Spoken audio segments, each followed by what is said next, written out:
deixa eu só, assim, te falar um minutinho. Eu sou a Arilene, a diretora da escola Professora Elizabeth, e aqui nós estamos com duas escolas, e eu queria que o diretor do Gutenberg também se apresentasse, para você saber os dois, porque nós estamos com várias escolas aqui, as duas, e os servidores de duas. Ótimo, fique à Olá, vontade. Edmundo. Olá, boa noite. Boa noite a todos. Tudo bom, Vitor? Tudo Eu sou jóia. Edmundo, sou diretor da escola Gutenberg, Teodoro Penha, aqui de Montes Claros, vizinho de Arilene também. Nosso público, nossos clientes são bem parecidos, né? São da mesma região também. Jaciane, quanto tempo? Jaciane está aí também. Tudo bom, Patrick? Tá jóia? Tudo bom. Muito tempo, né? Prazer revê-la. Nós subimos. Muito. Prazer revê-lo. Fiquei feliz quando soube que você seria o nosso palestrante. Que ótimo. Obrigado. Apareça mais. Será um prazer. Nada.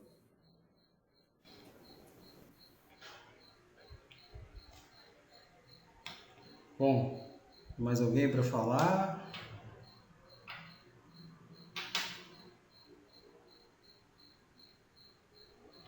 Mais alguém quer falar alguma coisa?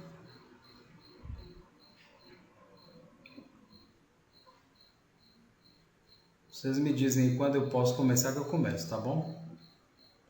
Eu acho que já pode, né, Edmundo?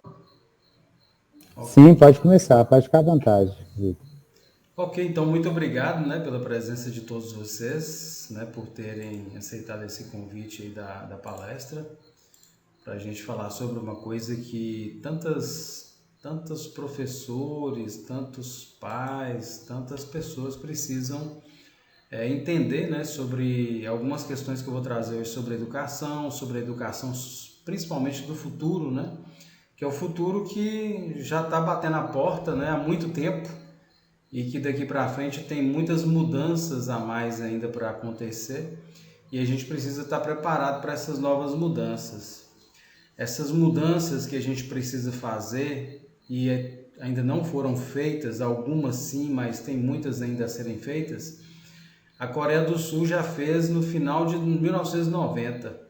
Então eles estão bem à frente nossa, e tem outros países também que estão bem à frente, e eles estão vivendo uma vida estão tendo mais qualidade de vida, professores, pais, alunos, melhor educação, melhor qualidade de vida, e é o que todo mundo quer, né? Ser feliz, ter qualidade de vida, né? Então, um dos objetivos da educação é isso, né? Principalmente preparar a pessoa para a vida.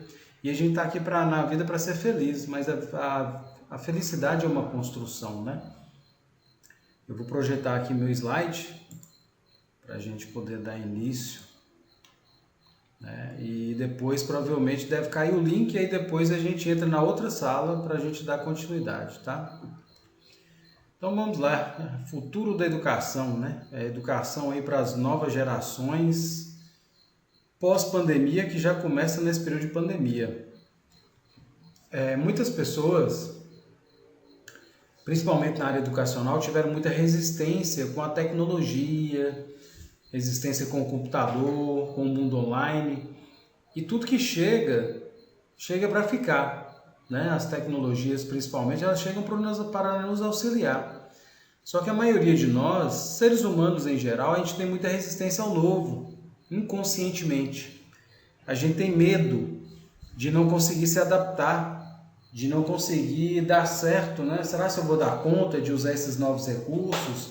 Parece tão difícil, tão complicado, cheio de detalhezinhos. Será que eu vou dar conta de lidar com isso tudo? Então a maioria de nós tem esse medo, tem essa resistência. E quando essa resistência, esse medo, ela não é trabalhada, a gente tem patologias. O medo, ele não é ruim, ele é um alerta de que é um risco, mas ele não é um sinal de ficar paralisado como a maioria das pessoas ficam diante do medo. O medo é um sinalizador de que existe uma oportunidade, existe também um risco, mas que você deve avançar, deve arriscar, mas com mais preparação. Porque ninguém sabe o que vai ser no futuro. O futuro ele vai ser construído. A melhor forma de você saber como que vai ser seu futuro é você construí-lo. É a única maneira. Então, quando você se depara com uma situação e você tem medo, você tem que parar e refletir. Por exemplo, eu quero trocar de carro. Tá? Estou querendo trocar de carro, apareceu essa oportunidade, mas será que é uma boa oportunidade? O que esse medo está indicando? Para você conhecer melhor, para você estudar melhor essa oportunidade, para você analisar a fundo, para ver se aquilo ali realmente é o que você precisa, se aquele carro vai atender sua demanda, né? Se você vai conseguir pagar ele, se não vai dar problema lá na frente, né? Então é isso que o medo indica, que você deve avançar, mas você deve ter mais cautela e mais preparação, porque o medo é inevitável, ele só está te sinalizando isso. Então isso a gente tem que ter cuidado na nossa vida. Para quem não me conhece, né? Antes disso apresentar rapidamente, eu sou especialista em aprendizagem avançada, em neuroaprendizagem. Eu sou consultor educacional, consultor empresarial, dou treinamento em empresas, treinamento de equipes, treinamento de líderes, de donos de empresas também, na área de gestão de pessoas, na área de liderança, na área de treinamento corporativo, na área educacional. Eu já prestei serviço para essas empresas no Brasil e outras empresas são fora do Brasil também.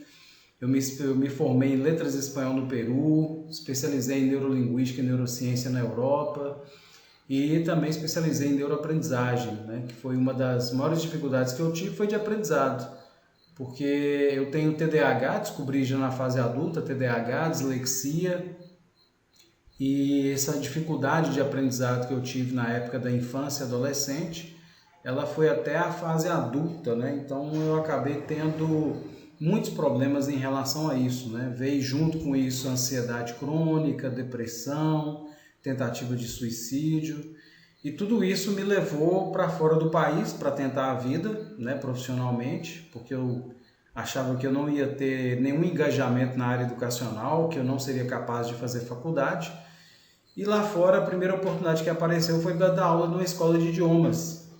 E depois de aceitar esse desafio, que eu precisava trabalhar, meu dinheiro já estava acabando, eu acabei tendo que pegar essa oportunidade e depois eu fui indicado para dar aula na faculdade federal. E nessa faculdade federal eu aproveitei para fazer meu curso de letras espanhol. E no curso de letras eu descobri no estudo de metodologias que a metodologia brasileira e a metodologia da América Latina, ela está muito ultrapassada, mais de 2 séculos. Nós temos aí a psicologia, temos as neurociências, que são ciências muito novas, têm menos de 100 anos. E a metodologia que é usada nas escolas no Brasil e na América Latina, elas têm mais de 2 séculos, então está ultrapassadíssimo. E a mentalidade das pessoas mudam. A gente muda a mentalidade, a forma de pensar, de raciocinar a cada 7 anos. Todas as nossas células do corpo mudam a cada 7 anos, então imagina o quanto que muda a cada século, né? Muda muita coisa e a metodologia também precisa mudar. Então eu descobri outras metodologias, fui para a Europa, pesquisei, estudei, me especializei em várias metodologias e trouxe para o Brasil em 2005. E desde aí eu passei a treinar primeiro jovens, adolescentes, crianças para terem melhor desempenho na escola, para passarem em vestibular e concurso, depois para poder fazer uma boa faculdade, para carreira profissional. Aí fui para outras áreas também, comecei a treinar professores, comecei a fazer capacitação de professores em vários lugares no Brasil e até fora, né? E na época minha de estudante eu fui reprovado 6 vezes, né? E depois que eu descobri essas novas formas de aprender, baseada em como o cérebro funciona, me trouxe a oportunidade de aprender com mais qualidade, mais rapidez, desenvolver o autodidatismo que todos nós podemos desenvolver e me deu essa capacidade de desenvolver novas competências, novas habilidades com as quais eu trabalho hoje. E falando sobre essa questão do quanto a nossa metodologia está ultrapassada de ensino e aprendizagem, que o Brasil fica sempre, todos os anos, nos últimos lugares no ranking internacional de qualidade de educação, qualidade de ensino. O Brasil continua permeando aí margeando aí os últimos lugares, né? E isso tem acontecido anualmente por causa dessa defasagem no nosso ensino. E por mais que se invista em vários recursos, computadores, celulares, as capacitações que os governos apresentam para a gente, que elas são sempre aquém do que a gente realmente precisa, então a gente vai ficando só para trás, né? Porque as verdadeiras e as melhores capacitações que a gente precisa, a gente não está tendo acesso. Outra coisa interessante que eu percebi quando eu estava morando na Europa, em 2005, teve muita coisa que eu aprendi de neurociência e de psicologia, que agora eu estou fazendo mais uma graduação, que é psicologia, estou na metade do curso. Nas minhas aulas, em algumas aulas de neurofisiologia, tem coisas que os profissionais de neurociência no Brasil, eles até hoje não conhecem, coisa que eu fiquei conhecendo em 2005, ou seja, conhecimentos e descobertas das neurociências, da psicologia que eu tive acesso em 2005, agora, em 2021, 2022, tem ainda profissionais da neurociência que não têm acesso a esses conhecimentos. Por quê? Porque uma coisa que nos deixa também para trás é não falar outros idiomas. No Brasil, atualmente, 5% da população fala inglês. 5%, é muito pouco. E o que isso demonstra para a gente, segundo as pesquisas? Tem um dado interessante que mostra o seguinte: se você domina português, você está 4 anos atrasado, desatualizado em relação ao que está acontecendo no mundo hoje. Se você domina espanhol, você está 2 anos atrasado em relação ao que está acontecendo no mundo. Se você domina inglês, você está atualizado. Ou melhor, você pode estar atualizado. Não quer dizer que esteja. Por quê? Porque todas as pesquisas que são feitas nos campos das ciências em geral, principalmente das neurociências, ciências comportamentais, o país que mais investe em pesquisas, em laboratoriais, em processos, né, de desenvolvimento é Estados Unidos, seguido de outros países, Alemanha, Japão, Itália, França, entre outros muitos países. E todas as pesquisas que são feitas na Itália, no Japão, na Coreia do Sul, são publicadas todas em inglês. Então o idioma global mais falado hoje é o inglês. E quando você tem o inglês, você pode ter acesso às pesquisas mais recentes que estão saindo hoje, saindo do forno. E com isso você vai estar atualizado e preparado para o cenário que está acontecendo atualmente. Você vai estar preparado para esses novos desafios. Então nós precisamos atualizar muito. Então por isso que hoje eu fico, não me surpreende o fato de professores meus na universidade não saber coisas que eu fiquei sabendo através dos estudos e pesquisas mais de 10 anos atrás. Então, uma outra coisa que eu falei, essa metodologia que eu venho trazer para vocês aqui, só uma palhinha dela, um pouco desse conhecimento, já é aplicado na década de 90 na Coreia do Sul e outros países que estão em primeiro lugar em qualidade de educação. Então, nós precisamos nos atualizar em relação a isso para a gente poder ter um bom desempenho no nosso trabalho e nos nossos estudos. Então, o custo que a gente paga pela educação no Brasil é o custo de primeiro mundo, mas o que a gente recebe é de país subdesenvolvido. Então, falta muito a gente desenvolver e aprender. Uma coisa interessante que me chamou a atenção nessa revista que saiu há pouco tempo, eu achei assim muito legal. Olha só o que ela diz: aprenda mais rápido. A gente pode substituir também por aprenda melhor, aprenda com qualidade. E aqui diz isso, mais de 1/3, que é uma grande verdade, mais de 1/3 das aptidões importantes hoje serão inúteis daqui 3 anos. Aprender rápido e aprender bem é a qualidade que fará com que você sobreviva nesse cenário. Saiba desenvolver a competência essencial para conquistar todas as outras. Então, o que essa manchete, que ela traz pesquisas de neurociência, de psicologia cognitiva, ela traz, foi uma pesquisa que foi feita em mais de 75 países, em mais de 3.000 empresas e também instituições educacionais. E ela trouxe essa percepção, essas descobertas, né, científicas, de que nós não estamos sendo preparados para o cenário que está acontecendo cotidianamente na nossa vida contemporânea. que essa pesquisa demonstrou? 75% das empresas no mundo, elas estão treinando as pessoas que entram para as empresas porque as faculdades não estão preparando. Elas transformam a pessoa num técnico, mas quando ela entra para a empresa, ela está totalmente despreparada e desatualizada para o cenário que a empresa está vivendo. Porque a faculdade, a formação dela é muito teórica e o mundo é dinâmico e prático. Então, quando essa pessoa sai da teoria e vai para o campo prático, ela está muito para trás e ela não consegue, ela tem dificuldade de se adaptar. Então, as empresas estão tendo que treinar esses profissionais que entram na empresa. 80% dos jovens que saem da faculdade não são diretamente absorvidos, não são imediatamente absorvidos pelo mercado de trabalho. Por isso que está acontecendo que uma média de 70% dos jovens que saem da faculdade, eles tentam ingressar no mercado de trabalho, não conseguem e vão mudar de área. Muitas vezes vão fazer uma nova faculdade, uma nova carreira, ou vão trabalhar em uma coisa que não tem nada a ver com a formação dele. E os diretores das grandes empresas, a maioria é formado em uma área e atua em outra. Então isso mostra o quanto que nossas formações acadêmicas e a nossa educação em geral, ela está divorciada da realidade. E a gente precisa criar esse vínculo o mais rápido possível. E tudo que a gente aprende hoje, a cada 3 anos fica desatualizado.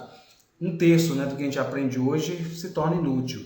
E nós estamos nas escolas e faculdades ensinando a mesma coisa há várias décadas, sendo que tudo a cada 3 anos, muita coisa a cada 3 anos muda. Então a gente tem que estar muito atento a isso e se atualizar o mais rápido possível.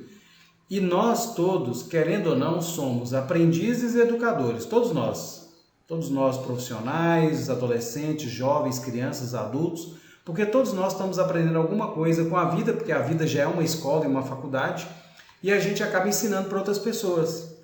E uma das coisas que não nos é ensinada na escola, desde a base, que deveria ser ensinada, é como que eu aprendo. Como que o nosso cérebro aprende? Devia ser a primeira coisa na escola.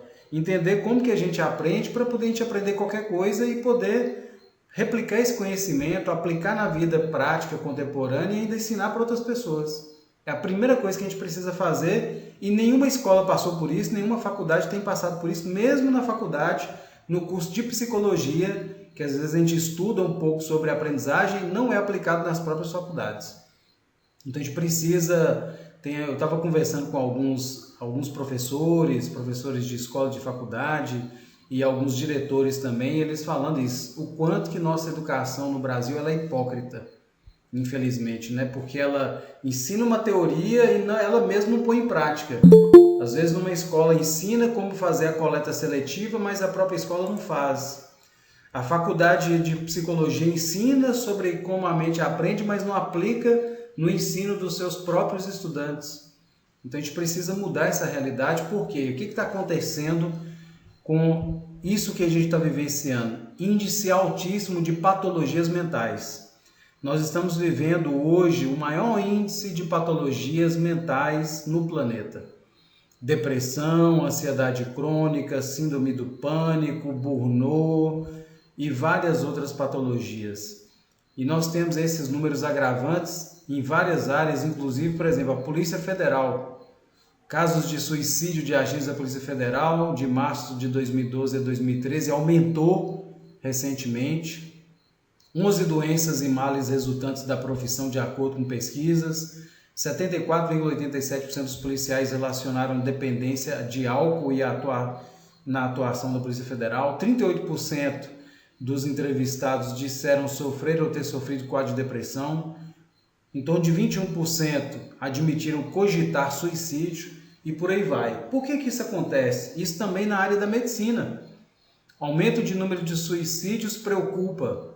O peso do curso e a rotina do profissional de medicina somam-se a transtornos mentais, como depressão e outros motivos que levam o médico e o estudante a tirar a própria vida. Isso está cada vez pior. Um dos motivos disso, que está acontecendo esse distúrbio na nossa sociedade, de patologias mentais, acontece pela falta de autoconhecimento da nossa população. A maioria de nós não se conhece minimamente. Então, a maioria de nós, quando vai escolher uma carreira profissional, a gente ainda faz uma má escolha, que é escolher uma profissão pelo que ela pode pagar ou seja, pela estabilidade financeira, que isso aí é uma crença, não é bem assim, e também pelo status. Então muita gente escolhe a carreira de policial federal, servidor do INSS, um juiz, escolhe aí uma carreira de médico mais pelo status, pela estabilidade financeira do que pela vocação. E cada um de nós tem uma vocação. Cada um de nós aí nasce com uma função a cumprir no planeta.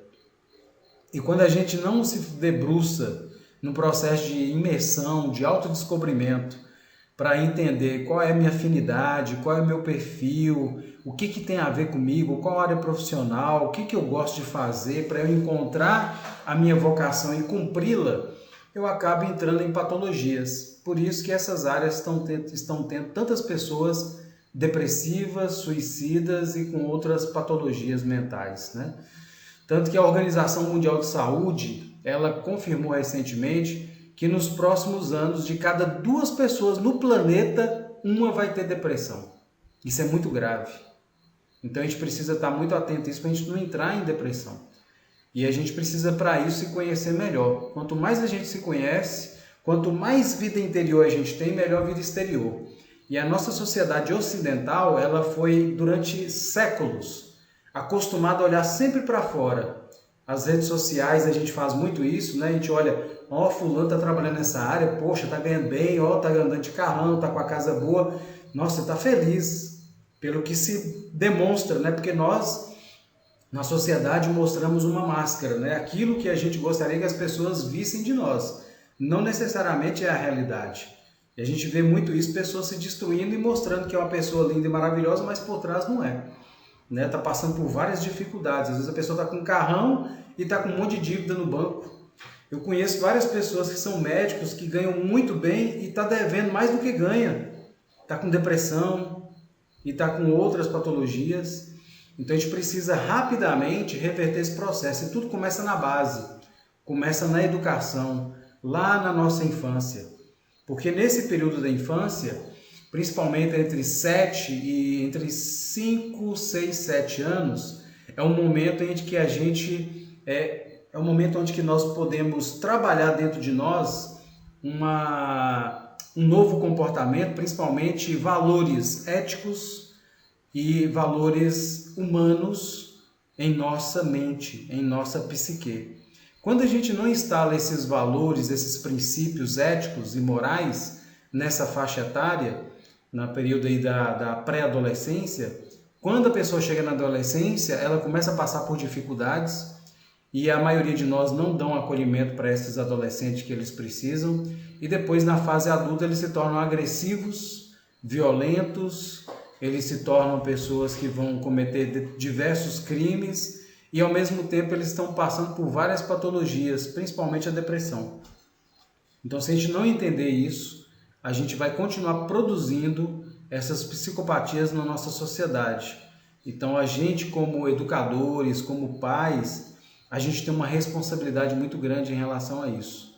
Mas isso pode ser feito de uma maneira mais leve, uma vez que a gente tem esse conhecimento de como que a gente funciona, como que a gente aprende, que é o que eu vou passar para vocês. E essa pesquisa aqui do psicólogo Conrad Lorenz, ele percebeu isso, que as crianças nessa faixa de idade, quando não são instruídas, quando não são desenvolvidas nelas valores éticos e morais, elas adoecem muito e elas ficam angustiadas, e essa angústia é transmitida para outras pessoas através de agressões, tá? Então olha só o cenário que a gente tem hoje no campo educacional, né? Temos aí a revista Gestora Escola, né, que traz aí Escola contra a Depressão, Suicídio, Quando o Abismo Engole os Jovens. Tem essa manchete que eu achei interessante, que eu trouxe para compartilhar para vocês, né?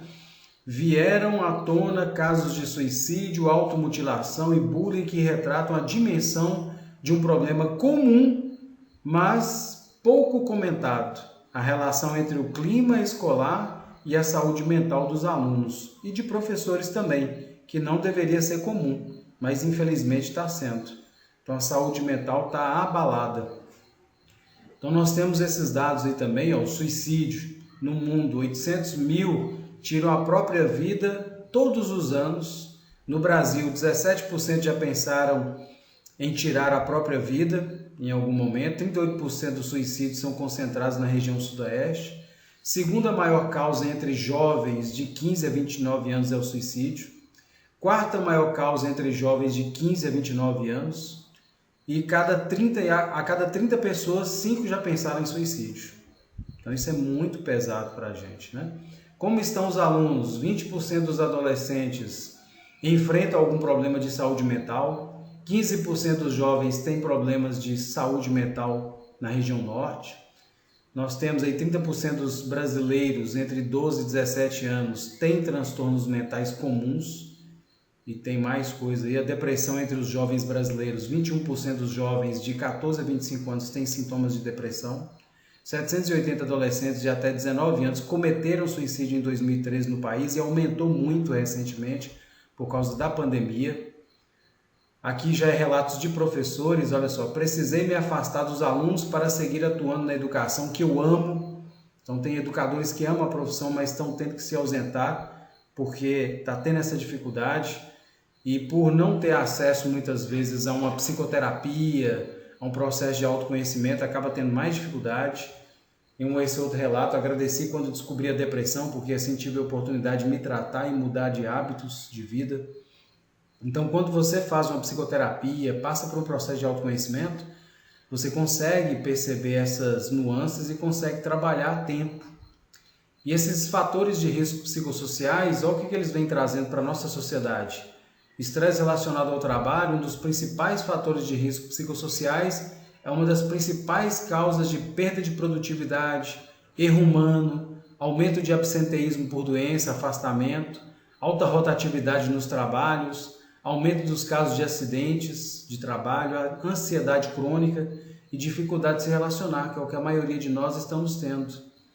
As pesquisas ainda indicam que a depressão e a ansiedade são as queixas mais comuns relacionadas ao estresse, afetando 20% da população trabalhadora em todas as áreas. Um total de 11 milhões de dias úteis foram perdidos por causa do estresse, da depressão e da ansiedade em 2018 e 2019 e agravou no período de pandemia. 42% dos trabalhadores administrativos se aposentam precocemente por causa de problemas psicossociais relacionados ao trabalho.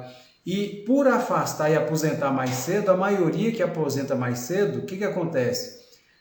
Envelhece mais rápido, adoece mais rápido e morre mais rápido. Porque a maioria das pessoas se aposentam, fica na inutilidade. Passam a não fazer nada, a ficar só dentro de casa vendo televisão, a ficar numa vida muito rotineira e de poucas atividades mentais. Então a pessoa envelhece, adoece mais rápido e morre mais rápido. Outros estudos mostram que entre os funcionários que afirmaram sempre trabalhar sob pressão, a taxa de acidentes é cerca de 5 vezes maior que os funcionários que afirmaram nunca trabalhar sob pressão. E os nossos governos, né, o que mais traz para as escolas públicas é pressão. E isso não é só na escola pública, não. Na particular também, nas outras empresas também, porque a nossa sociedade, ela pauta muito em quê?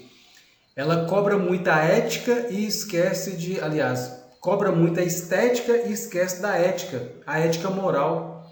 Então ela cobra das pessoas alta produtividade, altos compromissos e responsabilidades, mas não cobra da pessoa esse amparo, não traz o amparo, o acolhimento que as pessoas precisam emocionalmente. Então nós precisamos, começando por aí, nós pais, educadores, orientar os alunos, os adolescentes, as crianças, os filhos, a quando for também buscar uma profissão, não buscar uma profissão pela estabilidade financeira, mas primeiro se conhecer para poder escolher a profissão que tem a ver com o seu perfil. Saúde mental, isso aqui é uma matéria, uma pesquisa que saiu na revista Exame, né, na área de psicologia. Saúde mental continuará a ser prioridade de empresas em 2021 e daqui para frente. Entre as prioridades do RH no cenário pós-pandemia estão a segurança dos funcionários e o bem-estar da empresa, aponta estudo. Então é isso que a gente precisa trabalhar. A pandemia provocou um verdadeiro bota fora dos anseios profissionais dos brasileiros. Então foi isso que a pandemia fez, né? Fazendo as pessoas observar mais profundamente suas dificuldades. Até então, bater metas, estar comprometido com os objetivos da empresa, da escola, estava no topo das prioridades de empresas e funcionários país afora, segundo uma pesquisa da consultoria em recursos humanos, a Grant Thornton, com mais de 2.000 brasileiros empregados em julho deste ano. Então agora o foco é bem-estar, em primeiro lugar. Ambev, que é uma das maiores empresas cervejarias do Brasil e hoje do mundo, ela tem hoje aí, né, uma maior cervejaria do mundo, com faturamento anual de cerca de 40 bilhões de dólares, e a companhia é dona de mais de 200 marcas de cerveja, entre elas a Stella Artois, Budweiser, Skol, Brahma e Antártica. Olha só, reflexão que a gente pode tirar disso aqui? A Ambev é uma das maiores empresas de cervejaria de bebida alcoólica do mundo. Se a gente parar para analisar, a cada esquina hoje tem um bar, tem um boteco e tem uma farmácia. O que isso indica para a gente? Que a nossa população está saudável? Ou que a gente está extremamente patológico? Porque pela psicologia, a bebida alcoólica, assim como as drogas lícitas, que é o cigarro e a bebida alcoólica, elas são fugas psicológicas.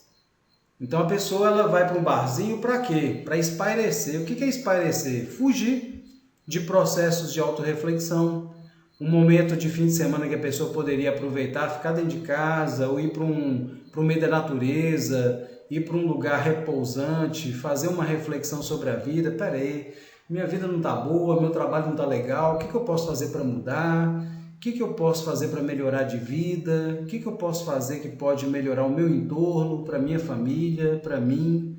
Então ela vai para um bar, que ela não está aguentando mais a pressão da sociedade alienada, né, dos nossos trabalhos muitas vezes alienados. Aí a gente vai para um bar, se entorpece, né, se anestesia psicologicamente, chega no domingo, vive aquela depressão de final de dia, pô, já está chegando final do domingo, né, já vai vir segunda-feira começar tudo de novo, e ela começa segunda-feira tudo de novo, com a mesma rotina, fazendo a mesma coisa, sem aproveitar momentos para refletir. Né? Então aí está aí, cheio de farmácias também para poder tratar daquilo que não vai ser tratado, porque medicamento não trata problemas psicológicos, eles ajudam, mas não tratam. O que vai tratar mesmo são psicoterapias e autorreflexões, com processo de mudança. E ainda tem essa matéria que eu achei interessante aqui, ó, a Ambev, olha para você ver, uma cervejaria já está preocupada com isso, por quê? Porque seus funcionários estão adoecidos. Então a aposta da Ambev para o futuro, com a nova diretoria da saúde mental, é a mudança de mentalidade. Que mentalidade que é essa? Transformação na cultura da empresa. Toda empresa tem uma cultura. Só que a cultura nossa é de estresse, é cobrança, é de pressão, e a gente precisa mudar essa cultura empresarial em todo tipo de empresa, inclusive nas escolas. Mudar a cultura empresarial, organizacional. Então essa manchete traz isso para a gente. Eles estão agora trabalhando na diretoria da Ambev a permissão para errar, porque errar é humano. Errar várias vezes na mesma coisa já é insanidade, mas errar faz parte. Segundo pesquisas psicológicas, um homem ou mulher bem-sucedido profissionalmente, de cada 10 coisas que faz, 7 a 9 dão errado.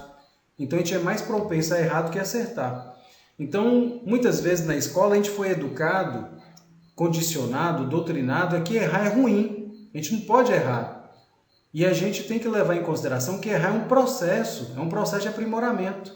Então a gente tem que levar em consideração o erro.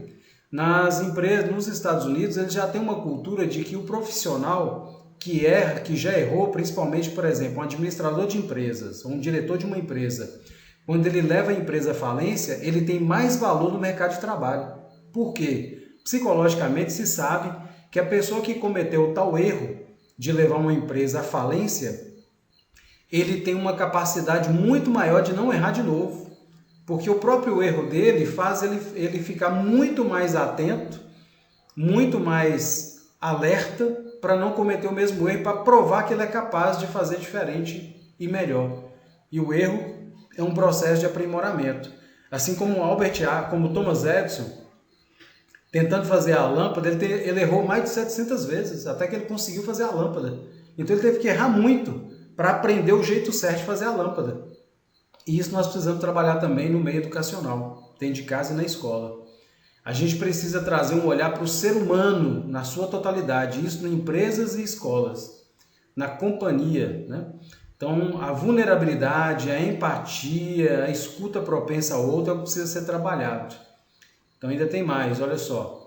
Formas diversas de pensar e oferecendo um espaço seguro para os funcionários testarem ideias novas, inovar, porque só inovando que a gente consegue melhorar nosso trabalho. Após uma década de pesquisas, a Google conclui que o ingrediente secreto das equipes de alta performance não é a pressão por resultados, mas é a segurança psicológica.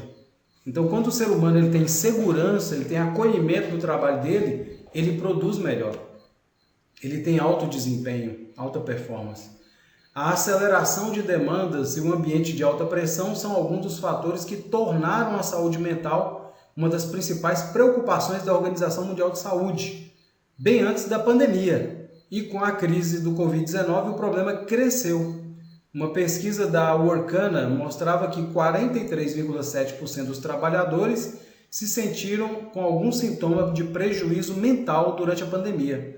Antes da pandemia, os dados da Organização Mundial de Saúde apontavam que o Brasil foi tido como tem o maior número de pessoas ansiosas do mundo. Olha só o nível que nós chegamos, né? Tratar a saúde mental como um problema urgente é a sua solução como parte da estratégia das maiores empresas hoje, e deve ser de todas. A gente precisa trazer um olhar para o ser humano na sua totalidade.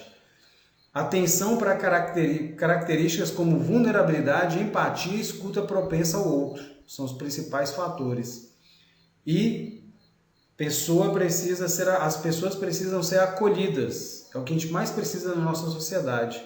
O acolhimento para apagar o incêndio que todo mundo está vivendo. Todas as empresas estão lidando com a instabilidade emocional no mundo corporativo. Todas as empresas, inclusive as escolas. Dar conhecimento e promover o aprendizado sobre o tema é importante. E outra coisa que a gente deve atentar, o cérebro humano é nosso principal músculo e não nos habituamos a olhar para ele desse jeito. Então nós temos que estudar tanta coisa, conhecimento de tanto tipo, tantos processos, mas o principal que as neurociências e a psicologia vêm estudando há muitos anos não está sendo uma cultura na nossa sociedade, que deve ser. Porque tudo começa na mente, todas as patologias começam na mente. Já vários estudos estão demonstrando isso, o quanto que a gente precisa trabalhar a mente. Então, nesse mundo super volátil, cercado de incertezas, a pessoa precisa estar minimamente segura. Quando a situação aperta e a pessoa não está bem, ela não entrega, ela trava.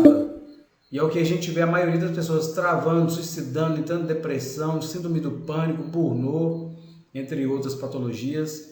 Enquanto as lideranças lideranças a gente trata que tipo de liderança? Liderança parte de todas as lideranças, educadores, pais, profissionais de todo tipo, governantes, líderes, diretores de empresas, etc. Todos nós encaixamos como lideranças. Se a gente não internalizar e transformar a mentalidade, tudo vai continuar rodando em círculos, vai repetir a mesma coisa. Então, transformar não é comprar laptop, não é investir em sistemas, é trabalhar a mente, é evoluir a mentalidade, o mindset, o que passa por questões relacionais. Então, a gente precisa aprender a se relacionar. E a rotina é uma das coisas que mais agrava para a gente no nosso dia a dia. Tem um estudo sobre a psicologia que mostra o quanto que a rotina ela é perigosa. Então, ela traz essa notícia para a gente, ó. Rotina é como uma ferrugem na engrenagem de preciosa maquinária, que é a mente, que corrói e arrebenta, disfarçada como segurança. Então a maioria das pessoas busca a rotina como forma de segurança, mas isso aí é um disfarce, porque não existe nada extremamente seguro. A segurança só se dá através dos relacionamentos. Então emperra o carro do progresso social e automatiza a mente. E quando a mente automatiza, ela cede campo para o raciocínio do mesmismo, cansador e deprimente, ou seja, gera depressão.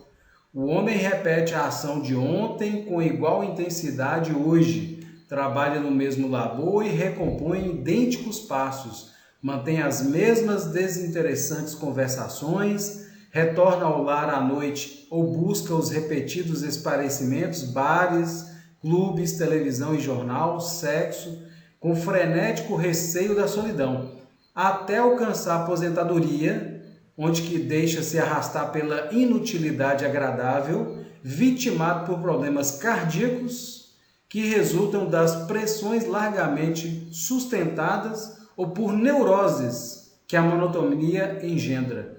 O homem é um mamífero biossocial, construído para experiências e iniciativas constantes e renovadoras. Ou seja, a rotina gera várias patologias. E a gente tem no sistema educacional e na maioria das empresas fazendo as mesmas coisas. O nosso modelo educacional é de séculos atrás, então a gente está ensinando a mesma coisa do mesmo jeito há várias décadas para mentes de jovens que estão mudando constantemente. E a gente não está mudando nossa metodologia. Então, enquanto a gente não mudar, as patologias vão só aumentar, os problemas vão só agravar e a gente vai ficar cada vez mais doente. E eu sugiro para vocês algumas leituras e filmes, porque uma coisa interessante é que muitas leituras e até poesias, a arte em geral, ela consegue antecipar o que a psicologia leva muito tempo a descobrir através das pesquisas. Por quê? A própria psicologia já traz pesquisas sobre isso. A pessoa que trabalha com artes, ela é mais sensível e ela capta mais rápido o coletivo, o inconsciente coletivo. Então ela consegue perceber antes da psicologia, antes das ciências, o que virá pela frente. Tem uma música daquele grupo Legião Urbana mesmo, que há muito tempo ele já tinha percebido isso e tinha trazido uma música. Aquela música assim, há tempos são os jovens que adoecem, há tempos a angústia está nas pessoas, né? Ele falava isso, né? Então tem esse livro que eu sugiro para vocês, de José Saramago, que é sobre ensaio sobre a cegueira. Tem um filme também, não está na Netflix nem na Amazon, mas vocês encontram aí online para assistir, ensaio sobre a cegueira, que mostra o seguinte: o quanto que a nossa sociedade ela está cega, e essa cegueira pode levar a casos muito drásticos de violências gravíssimas e agressões muito maiores. Então, e a psicologia já tem vários estudos sobre isso. E tudo isso que eu estou trazendo para vocês são estudos que a psicologia fez no século XX para nos preparar para o século XXI e que nós não lemos esses grandes autores, psicólogos, e hoje, no século XXI, a gente vai ter que se debruçar nessas pesquisas científicas para entender um pouquinho de psicologia, para poder lidar conosco mesmo, com os nossos familiares, com os nossos colegas, com a nossa sociedade, com os nossos alunos, porque se a gente não fizer isso, nós estamos sendo coniventes com um fracasso maior da nossa sociedade e crimes dos mais graves contra nós mesmos e a nossa própria extinção como seres humanos. E tem dois filmes que eu indico para vocês, que é esse The Focalist, que está na Netflix, e também o Guia da Família Perfeita, que também está na Netflix, que são vídeos que foram feitos por pessoas profissionais que estudaram profundamente e trazem uma reflexão sobre essas pesquisas que eu estou trazendo para vocês. Tem esse filme também, Capitão Fantástico, também traz essa reflexão. Tem esse documentário, Pro Dia Nascer Feliz, está no YouTube, também traz essa reflexão. O Capitão Fantástico também está no YouTube. Também tem esse documentário, Educação Proibida, também está no YouTube, que traz essas reflexões psicológicas profundas. E para a gente entender um pouco mais sobre isso, a gente tem que entender sobre história também. Nós tivemos aí a primeira Revolução Industrial, que foi em 1700, que foi a primeira indústria. Quando surgiram as primeiras indústrias, com a primeira Revolução Industrial, o que aconteceu na nossa sociedade? Nós paramos de seguir o nosso ritmo natural de desenvolvimento e passamos a seguir as máquinas, e nós não somos máquinas. E quando as máquinas passaram a ditar, as máquinas que eu falo assim, os donos das grandes indústrias passaram a ditar o ritmo da sociedade, o ritmo profissional e com ele o ritmo da sociedade. E quando passou a ditar esse ritmo, nós aceleramos e acabamos gerando várias patologias porque nós saímos da nossa função normal. Quando a gente sai do nosso processo, do nosso ritmo natural, a gente entra num processo chamado homeostase. Homeostase, na medicina é a mesma coisa que autorregulação.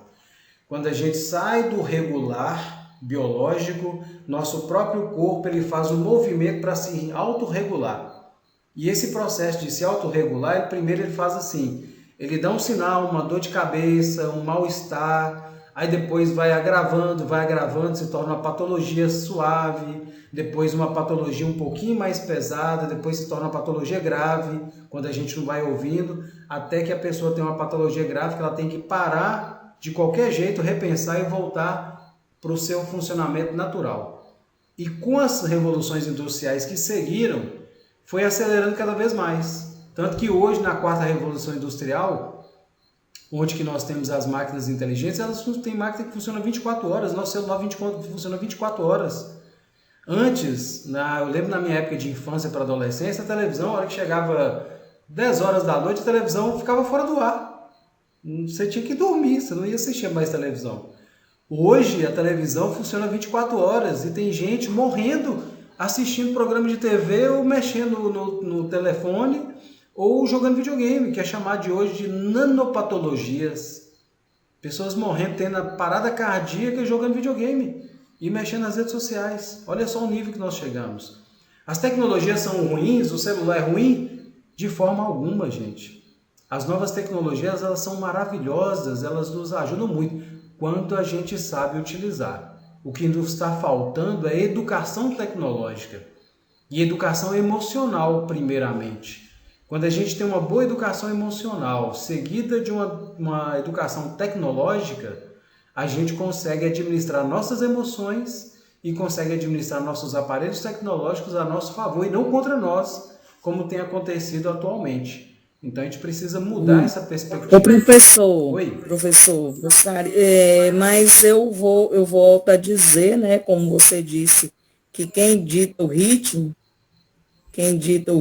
né? Então, por exemplo, até o modo da produção de alimentos interfere na nossa vida, porque, por exemplo, a gente está ingerindo muito antibiótico. Então, o modo capitalista de produção, ele vai interferir. Então, por mais que você tenha educação tecnológica, essa educação emocional, se o ritmo é ditado pelo mercado, o mercado não tem coração. Mas quem dita o mercado são pessoas. Ah, mas essas pessoas, essa mão invisível do mercado é muito complicado, por exemplo, né? A chamada vai cair, quando cair a gente vai passar para o próximo link. Existe uma coisa chamada livre-arbítrio de escolha. Nós podemos fazer escolhas e mudar nosso destino. Não quer dizer que todo mundo está indo para o buraco e eu vou seguir, vou para o buraco também não. Existem formas de escolha e mudanças. Toda grande mudança, acho que a maioria já está aí, podemos retomar, né? À medida que o pessoal for entrando, eu vou aceitando. Então, como eu estava falando aí anteriormente, né, nós podemos fazer escolhas, né, em relação à pergunta que a professora fez, né, o questionamento dela, nós podemos fazer escolha, nós temos essa capacidade de livre-arbítrio. E as nossas escolhas, de cada um de nós, eu, por exemplo, eu fiz uma escolha que foi não seguir o modelo tradicional de educação. Né? Foi uma escolha que eu fiz, por isso que eu trabalho hoje de forma independente, não trabalho em nenhuma escola, e quando eu vou trabalhar em alguma faculdade, às vezes o pessoal me contrata, eu já fui professor de pós-graduação, eu ponho minhas condições. E minhas condições, geralmente, em muitas faculdades, eles aceitam. Até mesmo porque está tendo uma grande mudança no mundo. E isso que eu estou trazendo para vocês, não só são essas reflexões, mas tem modelos educacionais que já estão sendo modificados em várias escolas com grandes benefícios para professores, para alunos e para a sociedade.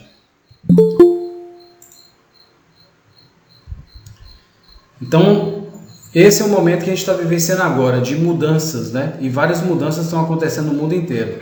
Eu trouxe aqui, vou citar só alguns trechinhos de uma escrita da Clarice Lispector, que é bem interessante, que fala sobre essa questão de mudanças. Que ela diz o seguinte: sente-se em outra cadeira, no outro lado da mesa, mude de mesa, mude por uns tempos o estilo das roupas,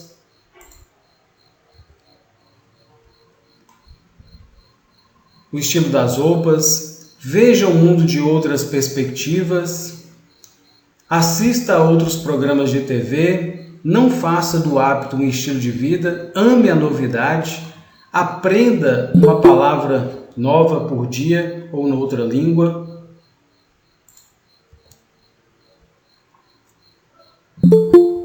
Tente o novo todo dia, o novo lado, o novo método, o novo jeito.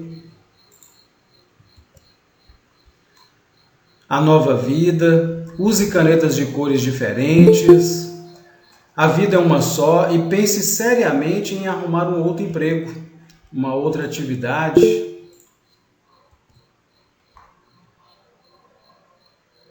Mais digno, mais humano. Seja criativo. O mais importante é a mudança, porque tudo muda, né? Cada célula do nosso corpo, todas as células mudam a cada 7 anos. O movimento, o dinamismo, só quem está morto é que não muda. Então, repito, viver. A salvação é pelo risco, sem o qual a vida não vale a pena.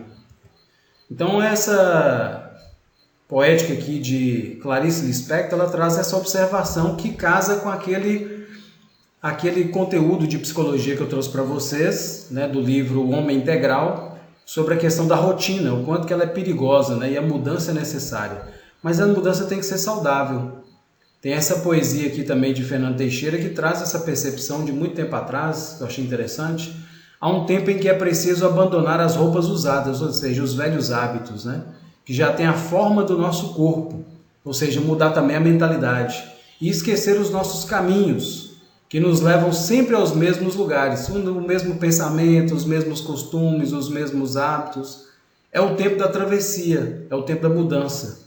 E se não ousarmos fazê-la, teremos ficado para sempre à margem de nós mesmos. Fernando Teixeira. Esse senhor aqui é o Alvin Toffler. Alvin Toffler é um futurólogo norte-americano, doutor em Leis, Ciências e Letras, e ele, como grande pesquisador, ele fez várias pesquisas sobre a humanidade, a sociedade, e ele conseguiu fazer uma previsão de 40 anos à frente da época dele. E todas as previsões que ele fez aconteceram, que até a psicologia também tinha previsto. E ele traz essa reflexão interessante em um dos livros dele, que é chamado O Choque do Futuro. Os analfabetos do século XXI não serão os que não conseguem ler e escrever, mas que não conseguem aprender, desaprender e reaprender. Então, se a gente não tiver essa mentalidade flexível de desaprender tudo que a gente está aprendendo para aprender algo novo, a gente vai ficar para trás. Então, a gente precisa fazer essas reflexões e mudança de mentalidade, porque tudo muda. Há pouco tempo atrás, a gente acreditava que o ovo era um alimento muito ruim para a saúde. Nós tivemos que desaprender isso e aprender que o ovo é o segundo melhor alimento que existe hoje no planeta. E outros alimentos vão surgir que vão tomar lugar. Então, toda hora a gente vai precisar desaprender velhos paradigmas e aprender novos paradigmas. E uma coisa que a gente precisa entender é de paradigmas, que sempre mudam também. Paradigma é um modelo que gere a sociedade durante um período. Depois, esse modelo acaba e vem um outro modelo. Por exemplo, na minha época de criança para adolescente, nós tínhamos um modelo, um paradigma de comunicação que era carta a longa distância. Antes tinha até telégrafo, depois veio o celular, esse novo modelo, depois veio o smartphone, que agora tem WhatsApp, tem Google Meet, tem várias tecnologias, e vai surgir muitas novas formas de comunicação ao longo do tempo. Nós estamos só começando com várias tecnologias, mas a gente precisa primeiro se conhecer melhor, senão a gente vai adoecer muito mais. Então, paradigma é isso, é um modelo que conduz a humanidade durante um período, depois a gente tem que desapegar desses paradigmas. Então, se a gente ficar preso a velhos paradigmas, como muitos ficaram, por exemplo, surgiu o computador, o mundo online, e muitos, principalmente educadores, muitos de nós tivemos resistência aos computadores e à tecnologia. O que aconteceu? Chegou a pandemia, ninguém teve por onde correr mais, teve que aderir. E muitos entraram em patologias graves como depressão, por conta disso. Então esses são os novos desafios dos tempos atuais. Um deles é trabalhar a qualidade de vida. Muitas empresas estão adotando essas novas políticas de qualidade de vida, diminuindo a pressão. Tem também pessoas que estão mudando a forma de trabalhar, estão se independizando mais. Como eu, por exemplo, saí de faculdade, saí de escola, montei minha própria empresa. Então tem várias pessoas que estão começando no mundo inteiro movimentos de escolhas diferenciadas, não seguir essa sociedade alienada. Então tem pessoas optando, por exemplo, com a comida vegetariana, para não agredir mais a natureza. Tem pessoas que estão adotando o hábito de andar mais a pé, de bicicleta, diminuir o uso de transporte que polui o meio ambiente. Gradativamente, pouco a pouco, pessoas estão adotando um estilo de vida saudável. E empresas também estão começando a adotar este novo modelo. Então, a qualidade de vida no trabalho é um índice de satisfação do colaborador no trabalho, medido a partir dos níveis de saúde e bem-estar, ambiente físico, interação social, crescimento pessoal, entre outros. Também conhecido como QVT, essencial para a diminuição de patologias, turnover, sucesso do negócio e a realização de cada pessoa profissionalmente. Isso é um novo processo que está sendo trazido pelo campo da psicologia, a psicologia organizacional, que está atuando nas empresas. Esse aqui, por exemplo, é o Jeff Bezos, que é o dono da maior empresa, uma das maiores empresas do mundo, um dos homens mais ricos do mundo, que é da Amazon. E ele traz essa perspectiva, pausar é importante, e ele está trazendo isso para dentro da corporação. E deve entrar na conta, na estratégia da empresa. A gente precisa da pausa para pensar e para estar presente. Internalizar esses novos valores vai levar muito tempo, mas é necessário. E a estratégia da área em todos os pilares, que é um conhecimento e cultura que está sendo instalado nas empresas. Então a cultura precisa evoluir e está evoluindo gradativamente. Sem isso, vai continuar doente, que é o que a maioria ainda está doente, né? Então a cultura organizacional, ela traz essa perspectiva, que é um conjunto de elementos de crenças, valores e normas que estão sendo mudadas para crenças mais saudáveis, valores humanos e normas que sejam pautadas em relacionamentos mais saudáveis, que influenciam o clima da empresa. A cultura empresarial é importante para as organizações para guiar e alinhar os comportamentos dos funcionários para trazer uma vida mais saudável para as pessoas, trabalhando esses pontos que é a facilidade e eficiência, reconhecimento das pessoas, interação social, crescimento pessoal, que traz através da gestão das emoções, ambiente físico saudável, saúde e bem-estar. E recentemente, no Fórum Mundial de Economia, que acontece todos os anos em Davos, na Suíça, eles mapearam, no mais recente que eles fizeram antes da pandemia, quais são as habilidades e profissões que vão sobreviver nos próximos anos, em torno dessas mudanças gradativas que estão acontecendo. E essas mudanças apontaram aí para 3 principais habilidades que não são desenvolvidas atualmente na maioria das escolas, salvo raras exceções no Brasil, e muitas nos países mais desenvolvidos estão começando a desenvolver, que são relacionamento, significa relacionamento consigo, com os outros e com tudo à sua volta. Então, relação tem 3 instâncias. Eu preciso me relacionar primeiramente comigo, então envolve o autoconhecimento, e eu respeitar os meus ritmos, respeitar o meu inconsciente, respeitar o meu psicológico, me relacionar bem com os outros, né, à minha volta, colegas de trabalho, familiares, e também me relacionar com tudo à minha volta. Por exemplo, se eu não me relaciono bem comigo, eu não vou relacionar bem com o meu smartphone. Então, eu torno o meu smartphone uma arma contra mim. Se eu não me relaciono bem com os meus colegas, com as pessoas à minha volta, eu não vou ter parceiros e amigos, eu vou ter inimigos. Inclusive, Sun Tzu, que escreveu o livro da Arte da Guerra, ele fala isso no início do livro. Se você se conhece, e foi um dos maiores generais que já teve no mundo, se você se conhece e conhece o seu adversário, para cada vitória... Se você se conhece e conhece o seu adversário, não precisa temer o resultado de 100 batalhas, você vai vencer todas.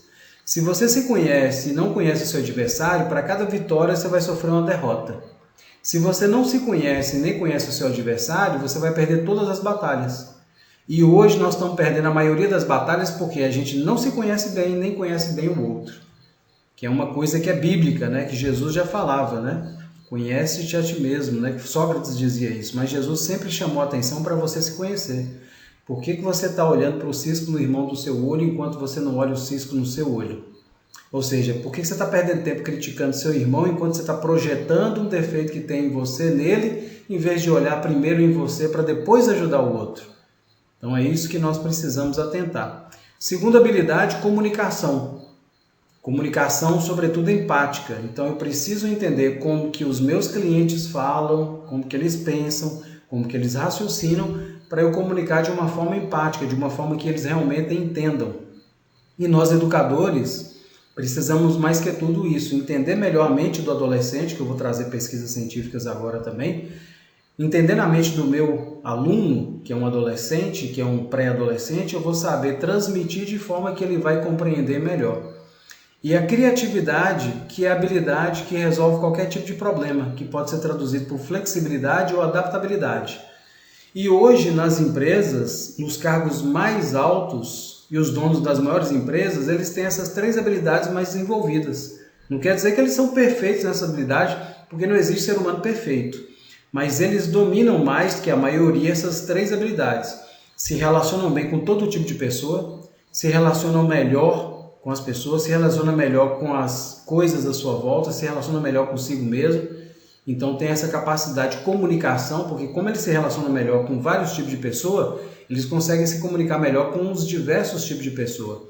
E também são pessoas mais flexíveis, que conseguem fazer as mudanças necessárias para que funcione melhor a instituição, funcione melhor os trabalhos, os serviços em geral.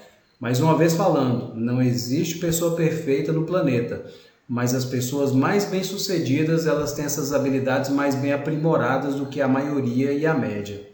Isso é o que a gente mais precisa desenvolver, que as escolas e faculdades no Brasil não têm desenvolvido e tem que ser o pilar do desenvolvimento na sociedade.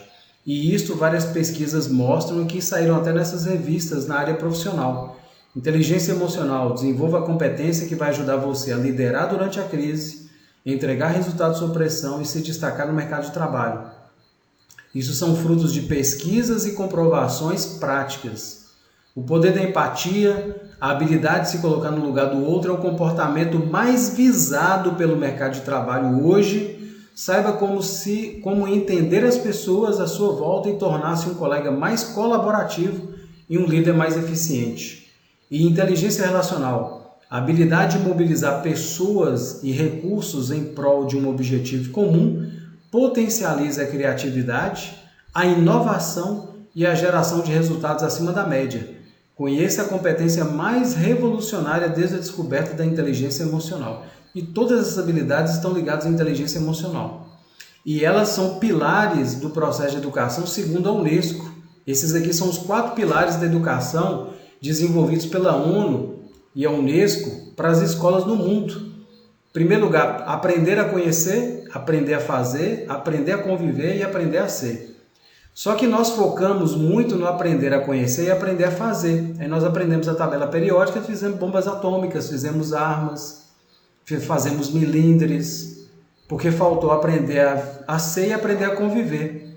Então o que a gente precisa desenvolver hoje, principalmente, é aprender primeiro a ser e aprender a conviver para depois aprender a conhecer e aprender a fazer, para que a gente faça uma sociedade mais saudável e mais capaz de conviver entre si.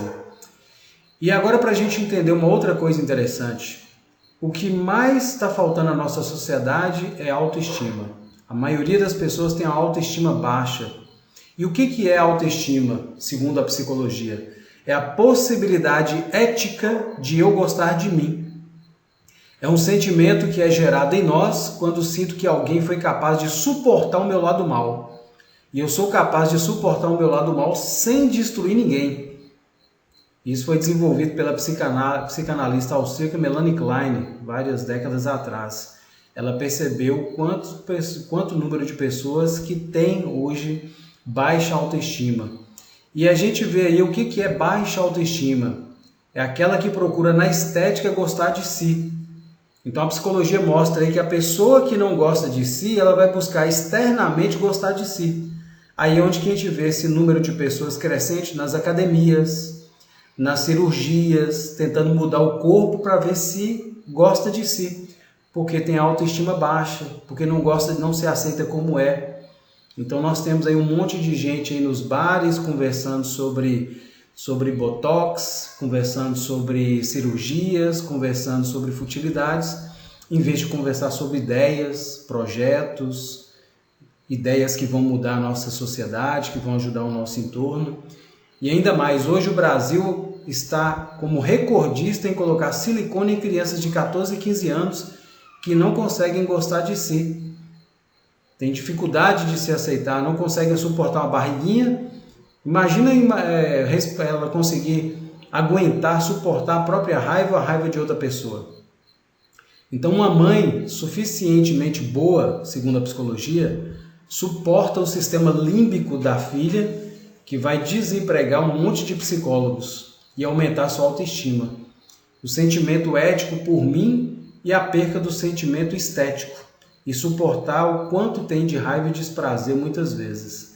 E sobre o processo de desenvolvimento da psique humana, nós temos a primeira fase, que é a fase anal, onde a criança passa aos poucos de uma posição de predominantemente passiva e receptiva para uma posição predominantemente ativa. Quando bem trabalhada nessa etapa, ela vai se tornar uma pessoa mais proativa na fase seguinte, que é a fase fálica. Se ela passar bem essa fase, se tornará mais afetiva na próxima fase, que é a fálica, na qual ela se humaniza ou se torna um lobo, se não for humanizada. Que é o que aconteceu com essa mocinha aqui, que é a Oksana, que é uma ucraniana. Ela, nessa fase de 4 a 6 anos... Deixa eu aceitar mais alguém aqui que está entrando. Essa moça aqui, que na fase de 4 a 6 anos... ela não passou pela essa construção da formação do reconhecimento, né, da sociabilização, né, que é um momento que a criança busca aceitar os outros e se aceita pelos outros, especialmente pelos pais, sendo valorizada, amada, suportada em suas provisões, né, uma fase importante aí de humanização e afetividade. Então os pais, não suportando ela, colocou ela para ficar junto com os cães. E ela adotou o comportamento dos cães que cuidaram dela. Então ela hoje tem em torno de 35 anos e não era órfã, ela simplesmente foi deixada para cuidar pelos cachorros, porque os pais eram alcoólatras. E essa menina foi criada aí com os cães e ela passou a adotar o comportamento de cão. Até hoje ela ainda tem o hábito de andar de 4 e de comer com vasilha no chão. Isso é o que acontece quando a gente não educa bem a criança no período da fase anal, passando para a fase fálica. Esse senhor aqui, o Tim Rogers, ele é um investidor da Bolsa de Valores, um dos caras mais ricos do mundo. Ele foi morar em Singapura. Singapura é um dos países mais ricos do mundo, era um dos países mais pobres há 50 anos atrás. Como que eles conseguiram sair de um país pobre para um país rico, milionário, onde tem o maior número de bilionários hoje, em menos de 40 anos? Eles fizeram um planejamento de 50 anos e conseguiram, no período de 40 anos, mudar o país. Só que nós fazemos no Brasil, a gente espera que um candidato à presidência entre e em 4 anos, que é um mandato, consiga mudar o Brasil. Isso nunca vai acontecer a curto prazo. A gente precisa de planejamento de longo prazo, de décadas, para mudar. Então, nossa ansiedade, nossa querer mudanças rápidas, e a gente quer mudar rápido. A gente quer que tudo muda, mas a gente não quer mudar. Então, como a gente quer que tudo mude e a gente não quer mudar, a gente não consegue mudar nada, porque a mudança ela é individual. Ela parte de cada um de nós. Se a gente não tivesse entendimento, porque uma nação brasileira, ela somos todos nós. Então, se eu não me mudar, eu não contribuo para a mudança do meu país. Se eu ficar esperando que o meu governo mude, que o diretor da escola mude, se eu esperar que o governo mude, se eu esperar que ou seja, as pessoas à minha volta mudem, eu vou ficar sempre no mesmo ponto. Não vai mudar nada na minha vida, porque é a minha vida que deve mudar a partir de mim. E isso é o que traz as várias pesquisas científicas. Só muda a partir de cada um. E do todo só vai mudar a partir de cada um também. E ele colocou as crianças dele, as filhas dele que são pequenininhas, numa escola pública em Singapura. E a repórter, que foi Glória Maria, perguntou para ele: por que você colocou suas filhas numa escola pública? E ele respondeu: para aprender a arte da convivência. Olha só que interessante, não é tão importante assim um conhecimento técnico. E ele é um cara que tem muito conhecimento técnico, né, lida com grandes empresas. Mas, em primeiro lugar, a arte da convivência é o principal, porque negócios envolve relacionamento. Tudo envolve relacionamento. Onde há seres humanos, há relacionamento. Só que a maioria de nós ainda não aprendeu a se relacionar bem. E outra coisa que a gente precisa trabalhar muito é propósito de vida. A ciência mostra que enxergar significado no próprio trabalho, algo cada vez mais escasso em todo mundo, torna as pessoas mais saudáveis e produtivas. E é o caminho para uma vida plena e mais feliz, que é o que muitas empresas já estão começando a investir. A crise que afeta as empresas, e isso envolve também instituições educacionais e os trabalhadores, é também uma crise de significado. É o que a gente acha que significa o trabalho. Cada vez mais empresas em todo o mundo tentam definir um propósito que não se resume a ganhar dinheiro, que vai além de ganhar dinheiro, que é contribuir para uma humanidade melhor. E Viktor Frankl, que passou pelo campo de concentração de Auschwitz e os piores campos de concentração na época da guerra, que foi um grande psiquiatra e psicólogo austríaco, ele estudando ali naquele laboratório que se tornou o campo de concentração diante dos olhos dele, ele percebeu que as pessoas que tinham um sentido de vida, ou um propósito de vida, elas sobreviveram ao Holocausto. E as pessoas que não tinham um propósito de vida que vai além do trabalho, que vai além do dia a dia, que vai além do ganhar dinheiro e pagar contas, essas pessoas elas adoeceram mais rápido e morreram mais rápido. Elas se entregaram para a morte mais rápido, enquanto que as outras sobreviviam. E ele fez esse livro maravilhoso que eu indico vocês, que é Em Busca de Sentido. É um livro que ele deve ser um livro de cabeceira. Ele deveria ser um livro para todo estudante que vai prestar vestibular, deveria ser obrigatório para ler para fazer vestibular. Deveria ser obrigatório desde o ensino fundamental numa escola e obrigatório dentro de uma faculdade para a gente repensar sobre nossa vida. Então é um livro que eu indico para vocês que é excelente. E um outro exemplo que eu quero trazer para vocês aqui de desenvolvimento é uma cidade chamada Shenzhen, na China, que hoje era uma cidade que era uma vila de pescadores 15 anos atrás, pobre, e que fez uma grande mudança de mentalidade, acreditar que é possível mudar e ter qualidade de vida, e eles conseguiram fazer isso em 15 anos, se tornou uma cidade altamente tecnológica e também com grande qualidade de vida, porque cada um começou a aceitar essa mudança de mentalidade, foi ampliando esse grupo de pessoas com a mentalidade diferenciada e se tornou uma nova cultura na China. E essa cultura deles tem 3 pilares, que é cooperação, um cooperar com o outro, através do bom relacionamento, identificar problemas e solucionar.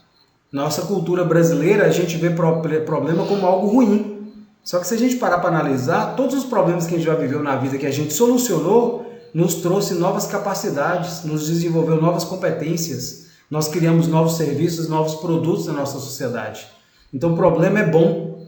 Os chineses eles têm isso muito claro e essa cultura gradativamente precisa ser implementada no nosso país para que a gente possa transformar. Então tudo depende do nosso olhar. E agora eu vou trazer para vocês algumas novas descobertas sobre como que a mente humana aprende. Então sobre o processo de aprendizado cognitivo.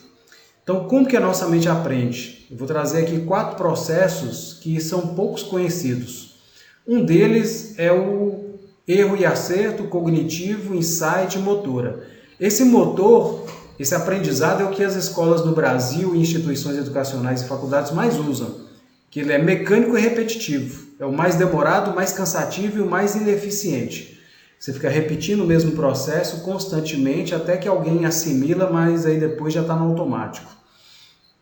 Tem o erro e acerto, que a gente tem uma ideia, põe em prática em tentativas e testes, aí geralmente não dá tudo certo, a gente tenta uma ideia oposta, tenta e testa, aí às vezes uma coisa ou outra dá certo, outras não. A gente junta uma coisa e outra e faz uma síntese e testa de novo até dar certo. Foi o que o Thomas Edison fez desenvolvendo a lâmpada. Depois de vários testes ele conseguiu fazer a lâmpada, mais de 700 testes. Tem também o processo que é do insight, onde que você tem uma inspiração, você tem aí o uso da memória inconsciente, onde que você consegue acessar tudo que você tem armazenado. A memória nossa armazena 100% de tudo que a gente capta pelos canais sensoriais, desde o útero até o final da nossa vida, e vem através de inspirações e a gente testa essas possibilidades e se tornam probabilidades. É onde que vem as inovações do mercado. E tem a cognitiva, que é onde que a gente faz reflexões faz análises profundas, raciocínios para chegar em determinadas conclusões. Mas o ideal é a gente usar todas essas metodologias, esses processos de aprendizado, para a gente aprender melhor. William Glasser, que foi um psiquiatra e estudou muito sobre aprendizagem, ele fez essa pirâmide de aprendizagem, no qual ele percebeu na prática as melhores formas de aprender. E ele constatou, fazendo pesquisa com vários países e instituições educacionais, que a gente aprende só 10% quando a gente lê. Por isso que muitas vezes tem que ler várias vezes. 20% quando a gente escuta, que é o caso que vocês estão fazendo agora. 30% quando a gente está observando, que vocês estão observando o que eu estou falando. 50% vendo e ouvindo. Vocês estão me ouvindo e estão vendo os meus slides. 70% quando nós discutimos uns com os outros. Por isso que as escolas norte-americanas, elas usam muito essa técnica que é o debate. Eles sugerem o que os alunos têm que estudar, os alunos estudam, depois na sala eles vão debater. Não tem aula, o professor não ensina. Eles vão debater o que foi estudado e remontam o estudo. 80% quando a gente põe em prática. Prática na vida real. Então, quando eu pego aquele conhecimento e aplico no meu cotidiano. E 95% quando eu ensino. Então, quando eu estudei, discuti, apliquei na minha prática do cotidiano, agora eu ensino para outra pessoa, que ensinar não é só eu ensinar e a pessoa ficar passiva, mas é um debate, onde que eu converso com outra pessoa e eu passo o meu ponto de vista, o que eu aprendi com a minha prática, e ela também traz o feedback de como que ela aprendeu na prática, e a gente desenvolve o processo educacional, que é sempre uma via de mão dupla. Então tem que ter sempre esse processo. E aí eu pergunto para vocês, quem é Osama Bin Laden? Para eu mostrar outra forma que a mente também tem para poder aprender. Provavelmente na mente suas aí veio várias coisas, né? Na hora que você leu ou que você ouviu falando aqui de Osama Bin Laden. Aí eu pergunto para vocês, o que mais vem na mente suas? Textos, palavras ou imagens? 98% das pessoas, quando eu faço essa pergunta, eles respondem que vem imagem. 98%. Alguns falam assim, veio uma palavra, veio uma frase. Eu pergunto, qual que era a palavra ou a frase? Era vermelho, era azul. Então, peraí, se tinha cor, é porque era uma imagem. Só que era uma imagem codificada. Então, nosso principal sistema de aprendizado também é visual. A gente aprende muito mais por imagens. Talvez até a imagem dessa aí que vocês lembram, né? De Osama Bin Laden ou das Torres Gêmeas sendo atacadas, ou os dois, né? Então a gente aprende dessa forma, só para vocês entenderem o método que a escola ensina e o método que a mente aprende. Se eu pedisse para vocês, por exemplo, para descrever essa imagem, todos os detalhes dessa imagem de Osama Bin Laden no papel, talvez vocês vão preencher frente e verso. E aí eu falo para vocês, chegam em casa, pega essa folha de papel e entrega para o seu parceiro ou parceira, esposo, esposa, filho, e fala assim, meu bem, olha só o que eu aprendi ali, uma imagem que apareceu no slide. Lê aí que você vai entender. Quanto tempo que essa pessoa vai levar para poder fazer a leitura, para entender? Talvez 10 minutos, né? Lendo frente e verso, ou seja, 100 vezes mais tempo do que você vendo essa imagem. Ou seja, a gente aprende muito mais rápido visualmente, porque a imagem ela porta muito mais informações. Então, a escola usa um processo que é mais lento para a aprendizagem, que é o código. E a nossa sociedade ainda faz isso. Então a melhor forma de aprender hoje é através de imagem, movimento e emoção. Que é o que é muito trabalhado em quê? Documentários, filmes. Quando a gente assiste um filme, a gente assiste para quê? Não é para se divertir, para descontrair? Ou a gente assiste para memorizar? Não, peraí, faz silêncio aqui que eu quero memorizar esse filme que eu vou contar para todo mundo. Não, a gente assiste para relaxar. Só que, por incrível que pareça, um filme de 2 horas, tem filme que a gente lembra a vida inteira, décadas. Enquanto que, às vezes, um texto que a gente leu em 10 minutos, a gente esquece ele automaticamente, rapidamente. E a nossa memória é maravilhosa, porque a gente consegue gravar um filme de 2 horas. Então, olha só como que a nossa memória ela é eficaz. Outra coisa, quem aí já não esqueceu algum objeto em algum lugar e depois lembrou? Todo mundo. Todo mundo esquece algum objeto em algum lugar e às vezes tem objeto que você lembra. Aí eu pergunto, como é que você consegue lembrar de um objeto que você não estava prestando atenção? E às vezes na sala de aula a gente fala para o menino, presta atenção menino, que eu estou explicando a matéria. Será que é isso que a gente precisa? Porque filme, às vezes a gente está relaxado, não está em concentração profunda e aprende, memoriza. A gente esquece um objeto num lugar, a gente esquece porque a gente não estava prestando atenção e a gente lembra. Nossa memória é perfeita, a gente só tem que saber utilizar ela da forma adequada. Então, qual que é mais fácil para poder aprender? Com documentários, com imagens ou com livros, ou com falas? Né? A maioria, mais de 97%, responde que é através de documentários, através de vídeos, através de imagens. E é isso que acontece no nosso dia a dia. A gente aprende mais vendo, né, as imagens. E os orientais, por exemplo, os chineses, os japoneses, eles aprendem mais rápido que a gente. Por quê? Porque o idioma deles é visual. Enquanto a gente lê um livro, eles leem 10 livros na nossa frente e entendem mais rápido que a gente. Esse é o processo de alfabetização dos orientais. Eles pegam a imagem original, vai simplificando até que vira um vetor. Uma imagem tão simples que qualquer criança, adolescente e adulto consegue desenhar. Então, enquanto a gente está lendo lá montanha, para depois pensar na imagem, o japonês e o chinês ele já está vendo a imagem direto. Eles saltam um processo que é mais lento para a mente e consegue aprender mais rápido, que é um processo que os egípcios dominavam mais de 5.000 anos antes de Cristo. Eram muito sábios. Baseado nisso, eu trouxe aqui um pouco da metodologia que eu trabalho, de neuroaprendizagem, para vocês entenderem um pouco do processo. Esse aqui é Jânio Quadros. Jânio Quadros foi o 22º presidente do Brasil. Ele nasceu em Campo Grande, no estado de Mato Grosso do Sul, Mato Grosso, calça de gaúcho do Sul. Estudou no Colégio Marista, graduou em Direito, foi professor de língua portuguesa, foi prefeito da cidade de São Paulo, governador do estado de São Paulo. A política dele da vassourinha, que ele queria varrer a corrupção do país. Governou, aqui um corrupto, ele governou o Brasil do dia 31 de janeiro ao dia 25 de agosto de 61. O som da vassoura você pode lembrar do 60. E só tem uma vassoura, então 61. Na época que ele foi presidente, fez um pacto amistoso com a antiga União Soviética comunista, conheceu o Che Guevara, que libertou Cuba junto com Fidel Castro, que exporta charutos cubanos, deu a medalha de bravura em Brasília, Brasília olhando de cima parece um pássaro, um avião, e ele saiu da presidência dizendo que forças maiores confabulavam contra ele. Isso daqui é uma técnica chamada de associação cognitiva, onde a gente lê um conteúdo e faz associações visuais na nossa mente. Uma coisa que a maioria dos adolescentes tem dificuldade por causa da metodologia que a gente trabalha codificada. E é um dos processos mais eficientes de aprendizado, como vocês viram agora. Tudo que eu falei está aqui escrito em código. Pergunto para vocês, qual que é melhor para entender? A imagem ou esse código em forma de texto? A maioria responde através de imagem. E um estudo que foi feito recentemente pela antropologia e pela psicologia, as linguagens atuais, principalmente as ocidentais, elas são consideradas línguas pobres, porque o código não consegue expressar tudo que a imagem expressa. A nossa forma de comunicação visual é muito mais rica e a gente precisa explorar mais elas, que é o que as nossas tecnologias estão usando hoje. Os smartphones, eles usam o quê? Os aplicativos são todos visuais, o smartphone, a maioria do que a gente comunica é visual. Então, é uma tecnologia que usa esses recursos.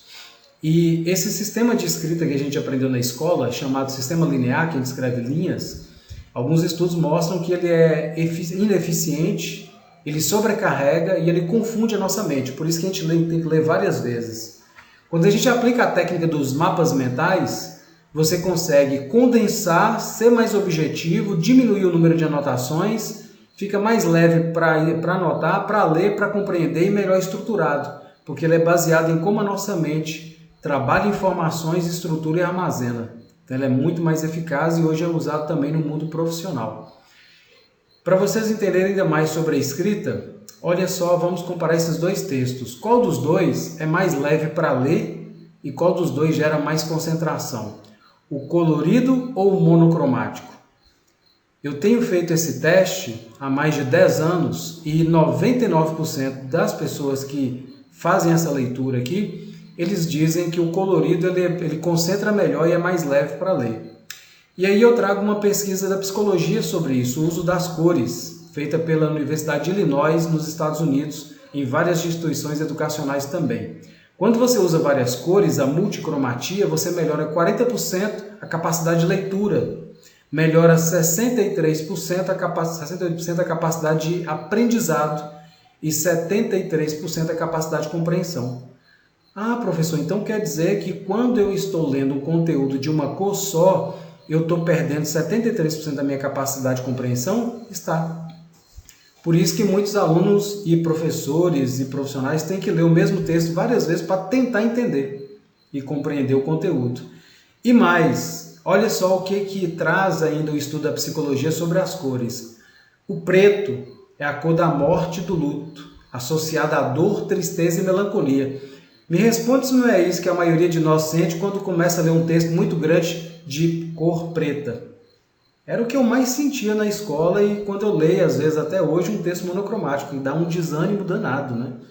E os egípcios que exploravam mais... Ô, professor, eu tive uma época que eu enjoei, foi do Xerox. Eu odeio Xerox. Olha, eu trabalho para comprar um livro. Trabalho. Compro livro, compro revista, porque eu detesto Xerox. Eu detesto. O resultado é esse, né? E tenho uma dificuldade imensa. Vou ler a apostila que é Xerox, ó, eu começo a abrir a boca, lacrimejo. Ave Maria, canso na hora. Imagina, você vê assim, se isso acontece com você, imagina com todo mundo, né, que acontece isso. Então a gente precisa ter outros recursos, né? Os egípcios eram muito sábios nisso. Tanto que o estudo da psicologia ainda traz mais. Quando você usa várias cores, que é o caso da escrita egípcia, o vermelho, dinamismo, ele manda para o inconsciente que mensagem? O que ele estimula no inconsciente? Dinamismo, paixão, energia. Azul, confiança, profissionalismo, sinceridade, seriedade, calma. O verde, crescimento, renovação, juventude, natureza, ética. Laranja, inovação, modernidade, juventude, diversão, vitalidade, acessibilidade. Amarelo, estímulo, alegria, positividade, aconchego, simpatia, otimismo. Tudo isso está sendo mandado quando você lê um texto egípcio. Inclusive, até os mapas mentais não podem ser monocromáticos, porque olha só a diferença. Quando é colorido, é mais atrativo, é mais leve. Quando é monocromático, ele já começa a pesar. Então, até o mapa mental ele tem que ser mais colorido.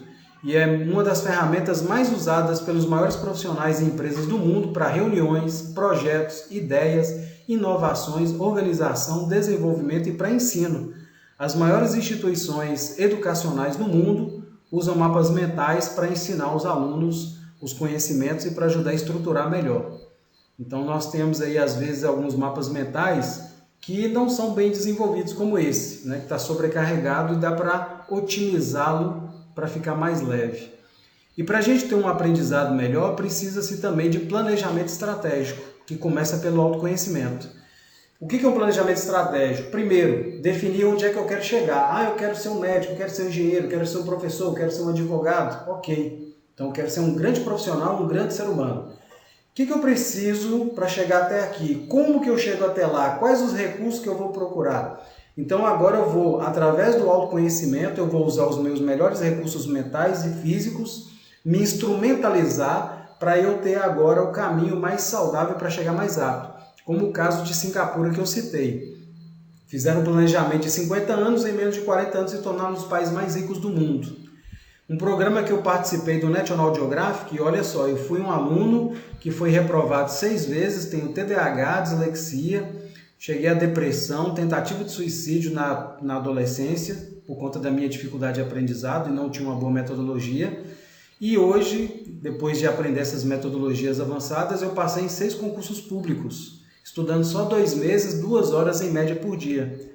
No programa que eu participei do National Geographic, que tive o desafio de memorizar 160 revistas em 30 dias, fiz o planejamento de 30 dias, em 16 dias eu consegui memorizar todo o conteúdo e responder todas as perguntas em tempo recorde, graças a um planejamento estratégico que envolve autoconhecimento e os melhores métodos de aprendizado e memorização. E uma das coisas que a gente precisa para memorização e aprendizado é a organização. A organização mental, ambiental e física de conteúdo. Ambiente organizado, meditação para organizar a mente, mapas mentais para organizar o conteúdo, ajuda a gente a ter uma organização melhor. E usar resumos usando o processo de mapeamento mental. E vou falar aqui brevemente sobre as metodologias ativas, que são as melhores metodologias atuais. Nós temos o PBL, onde que a gente faz estudos de casos, sondagem, investigação, usa da possibilidade de prototipagem, né? Se cria um protótipo, uma adaptação e uma solução. Tem o ABP, que é o aprendizado com base em projeto, onde você investiga e identifica um problema, busca conhecimentos e recursos para solucionar esse problema e soluciona e dá feedback. Tem também o processo que é o de instrução por pares, onde cada aluno se junta em pares, né? Onde que vai ser parceiros. Os dois vão estudar, vão ensinar um para o outro e depois o professor em sala de aula vai debater o que eles aprenderam e vai fazer o fechamento com feedback. Depois tem a aula invertida, onde que os alunos vão estudar antes, na sala de aula eles vão apresentar o que eles aprenderam e depois o professor vai fazer uma discussão, um feedback final. Tem também o de gamificação, onde que você vai desenvolver processos de premiações por desempenho desses alunos e depois uma premiação final, né, dando um feedback de aprendizado.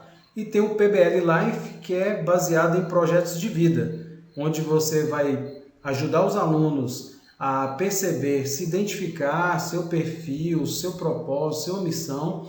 Eles vão desenvolver projetos baseados em seu sentido de vida, sua vocação, e vai desenvolver esses projetos em parceria com as escolas e professores, que já usaram também em muitas escolas. E aplicando os 4 pilares da educação trazidos pela Unesco, como eu falei anteriormente, começando por aprender a ser inteligente, mais compreensivo, mais proativo, mais colaborativo, mais fraterno, mais saudável, trabalhando inteligência emocional, desenvolvendo valores, virtudes e sabedoria através dos relacionamentos saudáveis, aprender a conviver, celebrar a diversidade, né? Lidar com a pessoa que é diferente, relacionar consigo, com o outro, lidar com a diversidade e amar e respeitar o próximo. E os demais, que é aprender a conhecer as ciências, os saberes, o sentido da vida, propósito de vida e desafios, e aprender a fazer, resolver problemas, desenvolver inovações, desenvolver projetos e contribuir com a sociedade, que algumas escolas no mundo têm desenvolvido. E as principais ferramentas educacionais que traz, além dessas outras, para a neuroaprendizagem, ela traz aqui essas ferramentas, começando pelo ciclo PDCA, que é essa ferramenta de planejamento e de alta performance e alta qualidade. PDCA por causa das iniciais, P de planejar, D de do fazer, C de check, checar e C de action, de ação corretiva, preventiva e de melhoria. Então você começa no planejamento, onde que você vai primeiro definir seu objetivo, meta e métodos. Você vai mapear, através da problemática, pontos fortes e fracos, através de técnicas como roda da vida e análise SWOT. Depois, para resolver seus pontos fracos, você vai trazer as melhores metodologias de aprendizado e desenvolvimento, que envolve o PDCA, análise SWOT, meta SMART, que são metas saudáveis, para você não ter pressão e conseguir desenvolver melhor e mais rápido. Mapa mental, 5W2H, que é para estruturar ideias e conhecimentos. Engenharia reversa para criatividade, que é uma habilidade que a gente precisa desenvolver muito. Mnemonic e Lock, que são para memórias e para lembrar das coisas a longo prazo. Redação, que é para poder desenvolver a capacidade de se expressar textualmente e expressar verbalmente. Memória lógica. Tríade, que é os pilares da inteligência racional, emocional e espiritual. Espiritual tem a ver com o propósito de vida. A tecnologia da programação neurolinguística, que é comportamental. Resolução inversa e design thinking para criatividade. E a meta SMART. E para a gente chegar no finalzinho, falando sobre a base nossa, eu vou terminar falando do sistema límbico bem brevemente. O sistema límbico, ele envolve todas essas áreas cerebrais, né? E ele traz aí o quê? Para que serve o sistema límbico? Como que ele funciona? Então, a grande função do sistema límbico nos seres humanos é coordenar as atividades sociais, é o relacionamento, que possibilita a manutenção da espécie humana através da sua vida em sociedade. Então, ele serve para a gente conviver bem e a gente sobreviver na sociedade. As emoções e sentimentos só são possíveis através do funcionamento do sistema límbico.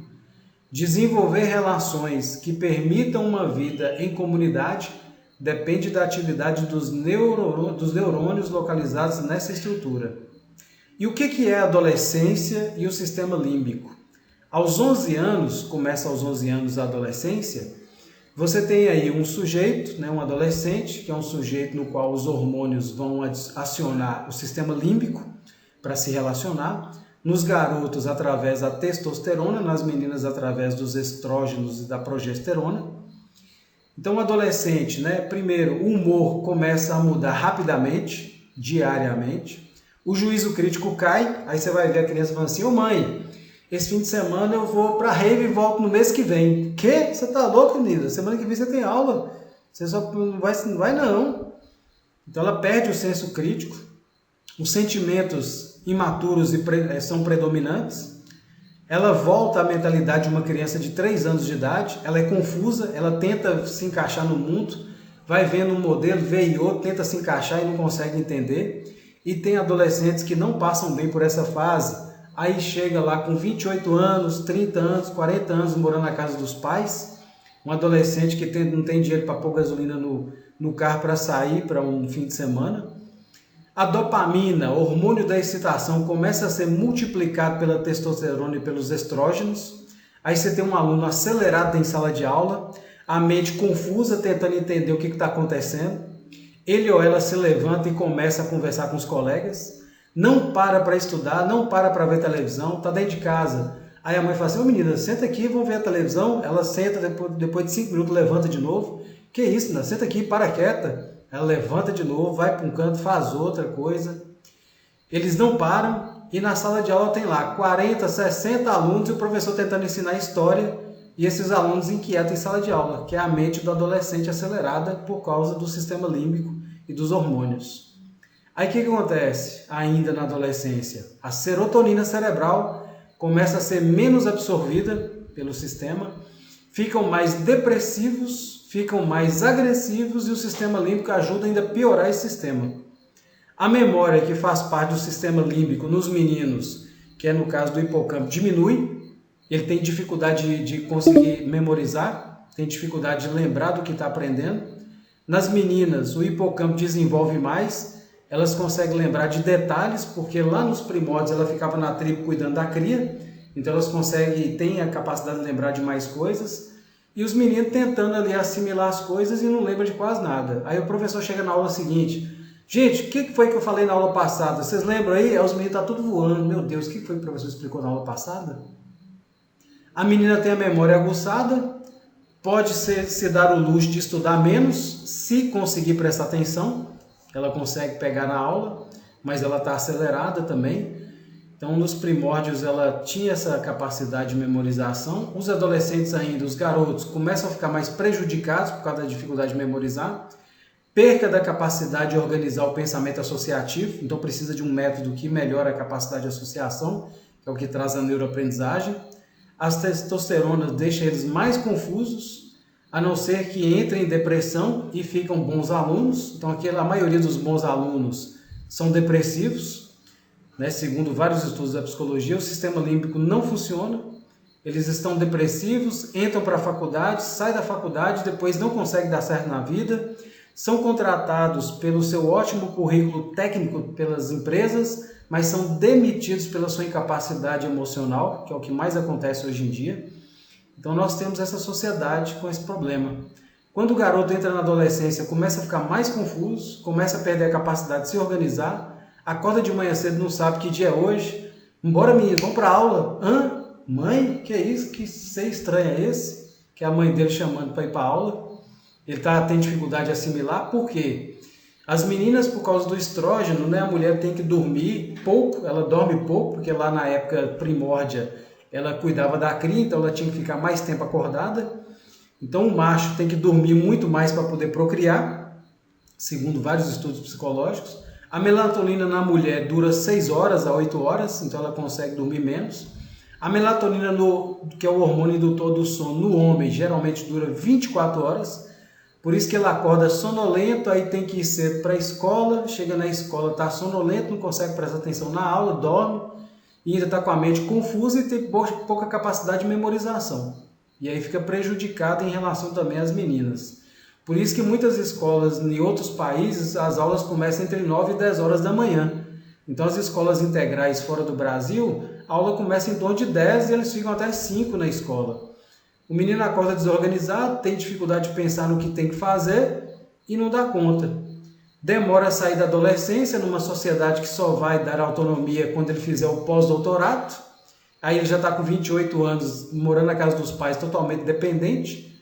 Todo mundo cobra que seja autônomo e ele está com 28 anos na casa dos pais. No século XXI, um adolescente que é o mesmo há milênios, numa sociedade que cobra estética e não cobra ética, cobra desenvolvimento intelectual e não desenvolvimento de educação emocional, cobra muito estudo e faculdade e não preparam mais para a vida, para uma vida saudável e qualitativa, aumenta a angústia, aí você vê um número desses adolescentes nos bares, o que você mais vê em bares e na academia são adolescentes, e você vai ver aí para tu quanto é canto aí também uma farmácia para poder lidar com essas patologias diversas que surgem, de adolescentes com baixa autoestima, de 30, 40 e até de 50 anos, né? E quem é que vai cuidar deles, né? Então é isso que nós temos na nossa sociedade. Qual é a saída que a psicologia mostra como alternativa e que várias escolas, várias empresas, sociedades, pais estão adotando?